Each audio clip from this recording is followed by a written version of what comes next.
Despite the border tensions between India and China after the Galwan Valley clashes about 2.5 years ago, the bilateral trade between the neighboring Asian economies continues to soar. The trade between Asia's two large economies has crossed $100 billion for the second year in a row in the first 9 months of 2022, while India's trade deficit also climbed to over $75 billion. This as China's export to India climbed to $89.6 billion, registering an increase of 31%, while India's exports in the past 9 months stood at $13.97 billion, registering a decline of 36.4%.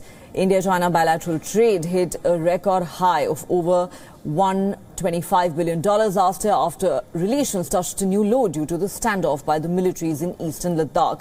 Reports say India's trade equation with China and other countries has been improving in recent years, with outbound shipments in some sectors rising faster than imports. The major items of import from China are electronic components, computer hardware and peripherals, telecom instruments, organic chemicals, machinery for dairy, electronic and instruments and bulk drugs, while intermediate goods account for more than a third of India's imports from China. Capital good constitute another 19.3%, with telecom and power sector equipment being the key drivers. Experts say India's dependence on such Chinese goods can be attributed to China's competitiveness, being a manufacturing hub and having price competitiveness due to economies of scale.